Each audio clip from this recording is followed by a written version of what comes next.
হনলুলুর মাকুদা। শ্রদ্ধানন্দ পার্কে আমি বেশ নরম গলায় গান গাইতে চেষ্টা করেছিলাম। এমন দেশটি কোথাও খুঁজে পাবে না তুমি। আর টেনিদা বেশ উদাস হয়ে একটার পর একটা চিনেবাদাম চিবিয়ে খাচ্ছিল। ঠিক সেই সময় পাশ থেকে কে যেন গলা খাঁকারি দিয়ে বললে,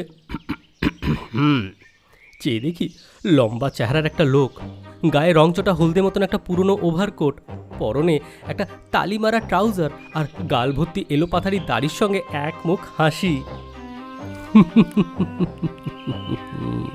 দাঁতগুলো আবার পানের ছোপ ধরা, ঠিক এক রাশ কুমড়োর বিচির মতো মনে হলো। লোকটা আবার বললে, আমি প্রতিবাদ করছি, এর চাইতে ভালো দেশ পৃথিবীতে অনেক আছে। টেনিদা চিনেবাদাম চিবানো বন্ধ হয়ে গেল। আচ্ছা লোক তো মশাই, আপনি বাঙালি হয়ে বাংলাদেশের নিন্দে করছেন? হ্যাঁ, আমি বাঙালি নই, আমি ভারতবর্ষেরই লোক নই। তবে কি বাঙাল না পাকিস্তানি? না, আমি হনলুলুর লোক। হনলুলু?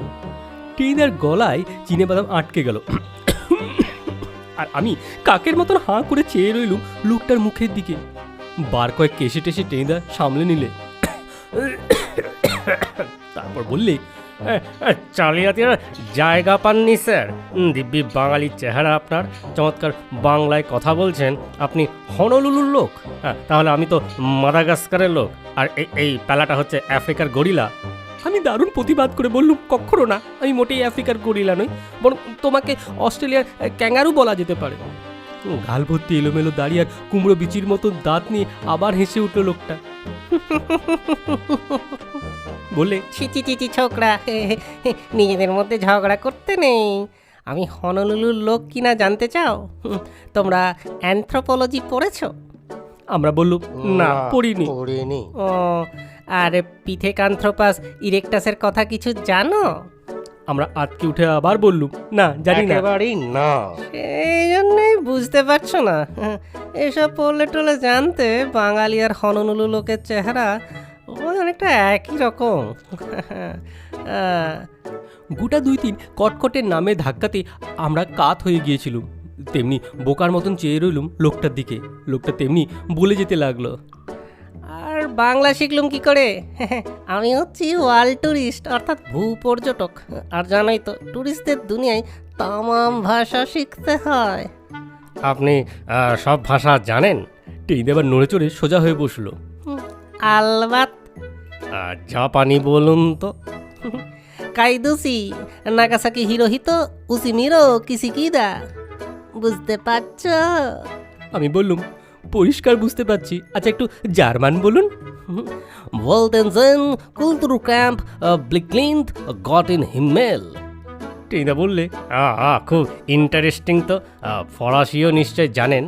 লোকটা মিটি মিটি হেসে বললে, আফাত্তরিবো বজুর মসিও সিলভু প্লে ক্যাসকেসে। টেনিদা বললে, দারুণ। আমি চোখ কপালে তুলে বললুম, নিদারুণ। আর শুনতে চাও? না স্যার, এতেই দম আটকে আসছে। আপনার নামটা জানতে পারি? আমার না ম্যাকাদিনি বেনিহুতো অ্যাসপারাগাস ডি প্রোফান্ডিস। কি সর্বনাশ! লোকটা তালিমালা ট্রাউজারের পকেটে হাত পুরে বেশ কায়দা করে শীষ দিলে একটা। বললে, আমাদের হনলুলুর নাম একটু লম্বাই হয়, তোমাদের বাঙালি নামই বা কিসে কম? এই তো একটু আগে এক ভদ্রলোকের সঙ্গে আলাপ হলো, তার নাম নিত্যরঞ্জন দত্ত রায় চৌধুরী। টেনিদা মাথা চুলকে বলল, যেতে দিন স্যার, কাটাকাটি হয়ে গেল, কিন্তু অত বড় নামে তো আপনাকে ডাকা যাবে না, একটু শর্টকাট করতে পারলে। আচ্ছা আচ্ছা, তাহলে ম্যাকাদিনি বলো। তোমাদের বাংলা মতে ম্যাকু বাবুও বলতে পারো। আমি বলুম, মাকু বললে হয় না? তাও হয়। লোকটা একগাল হাসলো। মাকুদাই বরং বলো আমাকে, বেশ একটা ভাই ভাই সম্পর্ক হয়ে যাবে। আর জানোই তো, এটা বিশ্ব প্রেমের যুগ। টিনা বললে, নিশ্চয়ই নিশ্চয়ই, এখন চারিদিকেই তো বিশ্বপ্রেম। তা মাকুদা, আপনি কিন্তু আমাদের প্রাণে বড় ব্যথা দিয়েছেন। মাকুদা বললে, এই দিয়েছি নাকি গটেন হিমেল, কখন দিলুম? একটু আগেই পেলা গান গাইছিল, এমন দৃষ্টি কোথাও খুঁজে পাবে না কো তুমি। আপনি ফস করে বলে বসলেন যে আপনি তার প্রতিবাদ করছেন। মাকুদা আমাদের পাশে বসে পড়ল এতক্ষণে। তালিমালা ট্রাউজারের পকেট থেকে একটা বিড়ি বের করে সেটা ধরিয়ে নিল। তারপর বললেন, আফার টেরিবল, মানে আমি খুব দুঃখিত। মাত্র 3 দিন আগে আমি জাপান থেকে এসেছি কিনা, সেখানে যে আদর যত্ন পেয়েছি তার কথা যখন মনে পড়ছে তখনই ভাবছি হিরোশিমা কুচিকিদো, অর্থাৎ কিনা আহা সে স্বর্গ স্বর্গ। তাই নাকি? কি আর বলবো তোমাদের। এলোমেলো দাড়িতে ভর্তি গালটাকে ছুচলো করে দিয়ে মাকুদা চোঁ করে বিড়িটা একটা টান দিল।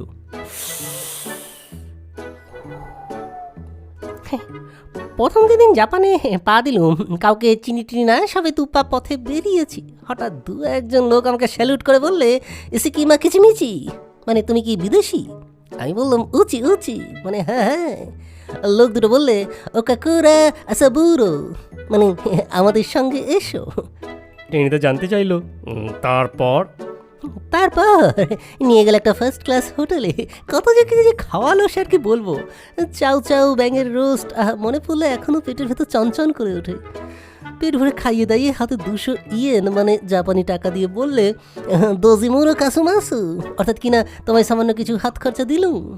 টিনা বললে, ইস, একবার তো তাহলে জাপান যেতেই হয়, ও খাবারগুলো এখানকার চীনা হোটেলে পাওয়া যায়। ইস, যেও যেও, শুধু জাপান, যেই ফ্রান্সে গেছি অমনি এক ভদ্রলোক বউ করে তার মস্ত মোটরটা আমার পাশে থামালেন, বললেন, মশো ভেনেজোভিক মোয়া, মানে আমার সঙ্গে আসুন। গাড়িতে তুলে নিয়ে গেলেন তার মস্ত বাড়িতে, তারপর কি যত্ন, কি খাওয়া দাওয়া। বললেন, আতুল দোলাং, মানে ফরাসি দেশ দেখবেন, ক্রাজাত কা মেসা, মানে আমার গাড়ি করে যত ইচ্ছে ঘুরুন। আমি বলুম, টিনা, ফ্রান্সে একবার যাওয়া দরকার। টিনে বলে, কাল পরশুর মধ্যে বেরিয়ে পড়লেই হয়, সে পরে ভাবা যাবে। কিন্তু মাকুদা, বাংলাদেশে এসে? মাকুদা শেষ টান মেরে বিড়িটা সামনে দিকে একটা ঝোপের মধ্যে ফেলে দিলে। উদাস হয়ে বললে, বাংলাদেশ হচ্ছে 1 নম্বরে গেফানজেন, মানে অতিশয় বাজে জায়গা। 1 কাপ চা তো দূরের কথা, কি একটা বিড়ি পর্যন্ত অফার করে না হে।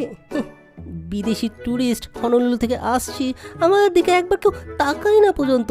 কাল এক ভদ্রলোক জিজ্ঞেস করতে যাচ্ছিলুম ট্রামটা কোন দিকে যাবে, যে বলেছি স্যার, অমনি 1 লাফে 7 হাত সরে গিয়ে বললেন, হবে না বাবা, মাফ করো। কেন, আমি ভিখিরি নাকি? মাকুদার চোখ জ্বলতে লাগলো। Same same same. আমি আর টেনিদা একসঙ্গে বললুম, সেম সেম সেম। সেম।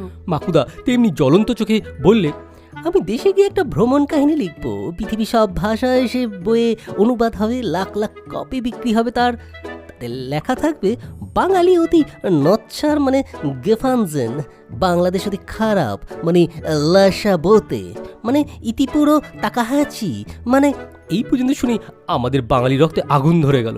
দেশের অপমান, জাতির অপবাদ। টেনিদা হঠাৎ গর্জন করে বললেন, থামুন থামুন দাদা, থামুন থামুন, আর বলতে হবে না, আর বলতে হবে না। বাঙালির পরিচয় এখনো পাননি।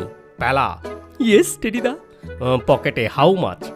এই 6টা টাকা আছে, একটা পড়ার বই কিনবো ভেবেছিলাম। পড়া? পড়া এখন চুলো হয়ে যাক, জাতির সম্মান বিপন্ন দেখতে পাচ্ছিস না? আমার কাছে একটা 5 টাকার নোট আছে, কাকিমা তেল সাবান কিনতে দিয়েছিল, কিন্তু ন্যাশনাল প্রেস্টিজ যদি যায় কি হবে তেল সাবান দিয়ে? চল মাকুদাকে আমরা এন্টারটেন করি, সমস্ত বাঙালি জাতির পক্ষ থেকেই করব। বইয়ের টাকা দিয়ে মাকুদাকে এন্টারটেন করা, বর্দার মুখটা মনে পড়তেই বুকের ভেতর একটা করে আকু পাকু করে উঠল। কিন্তু দেশ ও জাতির এই দারুণ দুর্দিনে কিসের দুঃখ, কিসের দৈন্য, কিসের লজ্জা, মানে আমরা ঘুচাবো মা তোমার কালিমা, মানুষ আমরা নাহি গো মেষ। টিনিদা বললে, চলুন মাকুদা, বাঙালিকেও একবার দেখে যান। কুমড়ো বিচির মতো দাঁত বের করে মাকুদা বললেন, কোথায় দেখবো? দি গ্রেট আবার খাবো রেস্টুরেন্টে।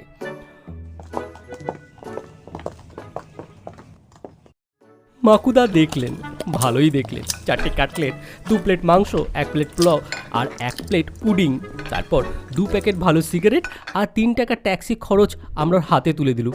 মানে আরও দিতুম, কিন্তু পকেট ততক্ষণে গড়ের মাঠ হয়ে গিয়েছিল। এবার খুশি হয়েছেন মাকুদা। ট্যাক্সিতে পা দিয়ে মাকুদা বললেন, বিলক্ষণ। বাঙালির কথা লিখবেন তো ভালো করে। আর আমার আর প্যালারামের কথা। সব লিখবো, যদি আমার বই কেউ ছাপে। বলে মাকুদা ট্যাক্সিওয়ালাকে বলেন, বাগবাজার জলদি। আমি ব্যস্ত হয়ে বললাম, আপনার বই ছাপবে না মানে? আপনি একজন ওয়ার্ল্ড ট্যুরিস্ট? এই জীবনে আমি দমদমের ওপারে যাইনি। আমার নাম বেচারাম গড়গড়ি, বাগবাজারে থাকি। বড্ড খিদে পেয়েছিল, তাই তাই বেড়ে খাইয়েছ ভাই। Thank you, tata. আমাদের নাকের ওপর একরাশ ধোয়া ছেড়ে দিয়ে বউ করে বেরিয়ে গেল ট্যাক্সিটা।